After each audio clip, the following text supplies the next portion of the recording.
반갑습니다. 믹스투던 K 김영중입니다. 지난 월요일이었죠. 서울 월드컵 경기장에서 FC 서울과 김천 상무가 3라운드 경기를 펼쳤는데 그날 날씨도 추웠는데 한 25,000명에 가까운 관중들이 경기장을 찾아주시면서 또 굉장한 열기를 뿜어냈습니다. 하지만 경기는 0대0 득점 없이 양팀 모두 소득 없이 끝나서 조금 이제 김이 센 경기가 됐었는데, 그날은 이제 경기뿐만이 아니라 좀 다른 것들이 많이 이슈가 됐습니다. 바로 이제 잔디, 서울 월드컵 경기장의 잔디 상태가 굉장한 좀 문제를 일으켰는데요. 전반 27분경에는 제시링가드 선수가 혼자 볼과 상관이 없이 방향전환을 하다가 혼자 잔디에 걸려 넘어지면서 큰 부상을 입을 수 있던 좀 아찔한 상황이 연출이 됐고, 후반에 투입된 기성용 선수는 전매 특허죠. 장기인 롱패스를 시도하는데 디딤발이 이제 푹 파여져 버리니까 패스가 짧을 수밖에 없는, 그러면서 패스 미스가 일어나면서 잔디가 들려버린 그 땅을 보식을 또 셀프로 하는 그런 장면들도 굉장히 많이 일어났습니다. 잔디 상태가 아주 심각한 지경에 이르렀는데요. 잔디 문제가 왜 일어났는지, 도대체 왜 이게 고쳐지지 않는지 이런 것들을 좀 살펴봐야 될 것 같습니다. 올해 이제 K리그 1이 2월 중순에 개막을 했죠. 2월 15일 날 개막을 했는데, 이날 경기를 보면서 우리 현실에는 맞지 않은 거다라는 생각을 하게 됐어요. 기본 인프라가 준비되지 않은 상황에서 FIFA의 클럽 월드컵이 올해 이제 6월과 7월에 있기 때문에 연맹에서는 리그 일정을 좀 2주 정도, 평소보다 2주 또는 3주 정도를 앞당겨서 개막을 했는데, 그라운드 자체의 컨디션이 준비가 되지 않다 보니까 굉장히 또 선수들 부상 위험도 있고 좀 아찔한 상황들이 많이 나타났습니다. 이게 연맹만을 탓하자 이게 절대 아니에요. 왜 이 잔디 상태가 이렇게 됐느냐, 왜 관리가 안 되느냐, 그렇기 때문에 관리 주체의 관리 방식에 대해서 좀 생각을 해봐야 될 것 같네요. 지난 겨울 굉장히 추웠죠, 우리나라가. 그리고 2월 달에도 굉장히 추웠습니다. 온도계는 영하를 가리킬 때도 많았고 체감온도는 더 낮을 때도 있었어요. 개막 이후에는 이제 영상의 기온도 올라가기도 했지만 여전히 쌀쌀했고요.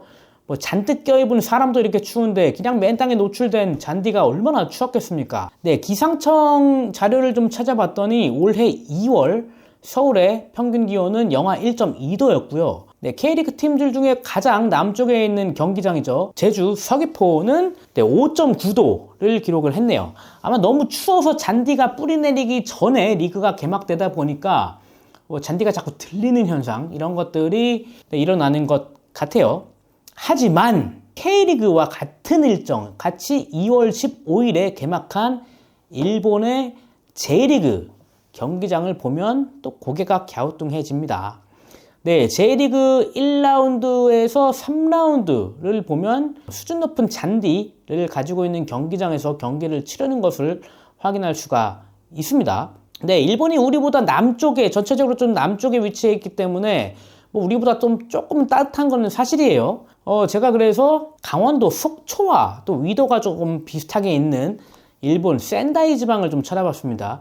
바로 베갈타 센다이라는 J리그2 클럽의 홈 경기를 찾아봤는데, 베갈타 센다이는 1라운드랑 2라운드를 원정 경기로 치렀습니다.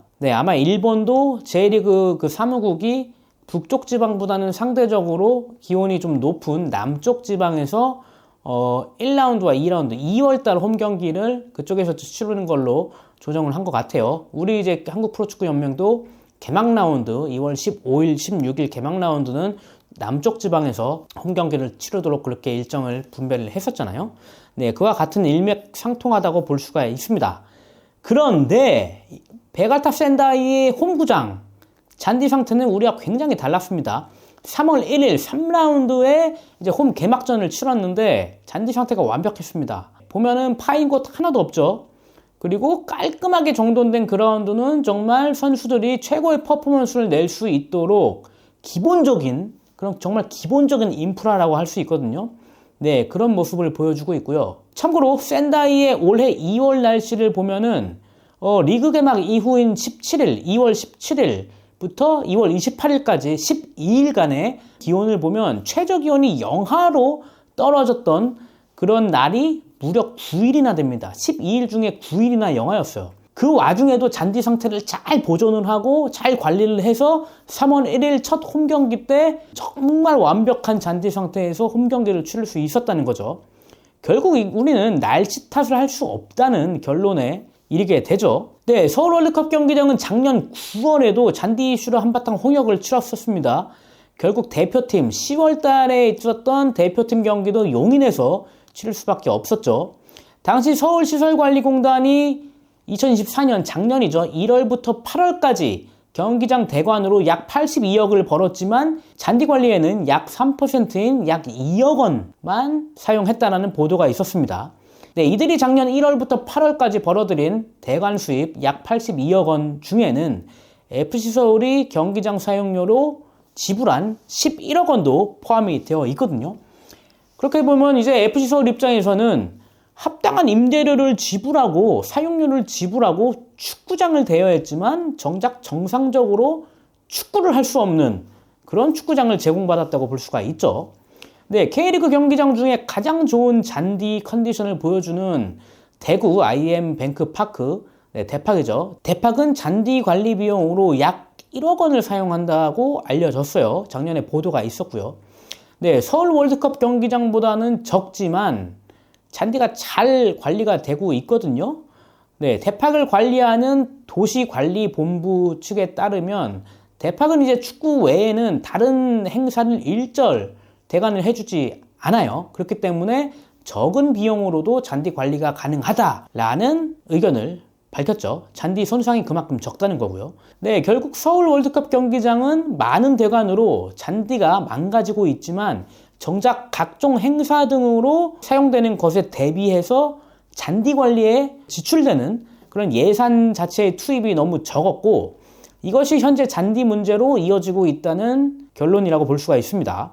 또 원론적으로 얘기하면 월드컵 경기장, 축구 전용구장임에도 불구하고 축구가 1순위가 아니라는 거죠. 네, 그리고 FC서울이 서울 월드컵 경기장에 지불하는 대관료 외에도 구단 자체가 또 별도로 시설관리공단에 지불해야 되는 돈이 굉장히 많아요. 뭐 금액은 뭐 적을 수도 있지만 굉장히 항목이 또 다양합니다. 대관료 외에 뭐 청소 비용이라든지 아니면 경기장에 관중 수입이 있을 거 아니에요. 매치데이 때 거기에 이제 또 일정 부분에 거의 한 10% 가까이 되는 수수료를 또 별도로 지불을 하고 뭐 전광판 광고비 그리고 뭐 심지어 기자회견실까지 사용되는 비용을 또 별도로 납부를 해야 되는 그런 현실이거든요. 그렇게 돈을 지불하면서도 경기장 상태가 좀 잔디가 굉장히 안 좋다는 건 뭐 구단 입장에서도 굉장히 좀 안타까운 좀 말이 안 되는 상황일 것 같습니다. 네, 구단이 이제 경기장을 소유하고 관리해야 되는 주장도 뭐 일각에서는 있는데 사실 뭐 그거는 당장 이루어지기는 좀 어렵고 뭐 관련 법규가 좀 개정이 돼야 되는 조금 시간이 필요한 작업이라고 볼 때 당장은 이 관리 주체, 경기장 또는 이제 잔디의 관리 주체가 정말 타당하게 정말 모두가 이해할 수 있을 정도의 관리를 해줘야 그래야 이제 임대가 가능한다고 볼 수가 있고요. 뭐 사실 우리가 전셋집을 빌리더라고 해도 임대인이 그 집이 자기 집이 뭐 보일러가 터졌다던가 아니면 뭐 수도관이 터졌다거나 임차인이 거주할 수 없는 그런 정도의 또 파손이 이루어진다면 뭐 당장 다시 이제 보수를 해주거나 이제 공사를 해줘야 되는 게 당연한 거잖아요. 우리 인식엔 당연히 그렇게 되어 있잖아요. 물론 서울 월드컵 경기장이 뭐 전세 계약을 한 것도 아니고 어쨌든 사용료를 지불하고 사용을 하는 거기 때문에 그리고 대관을 해준 거잖아요. 공단 입장에서는. 그렇기 때문에 좀 정상적인 축구장으로 관리를 해서 대관을 해줘야 된다고 생각이 들고요. 뭐 그게 당연한 이치라고 생각이 됩니다. 뭐 우리가 쉽게 말해서 아이스링크장에 얼음이 좀 녹고 있는데 뭐 쇼트트랙 경기를 할 수가 없잖아요. 그리고 수영장 물이 빠지고 있는데 우리가 또 거기서 또 수영 경기를 할 수 없는 것도 마찬가지입니다. 뭐 지금 오늘 보니까 뭐 KBS에서 서울시 시설관리공단 이사장님의 뭐 인터뷰도 뭐 좀 보도가 되는 것 같은데 네, 인터뷰 내용 봐도 좀 이해가 안 가는 부분이 많이 있습니다. 네, 우리 좀 기본적인 것이라도 좀 지켰으면 좋겠습니다. 감사합니다.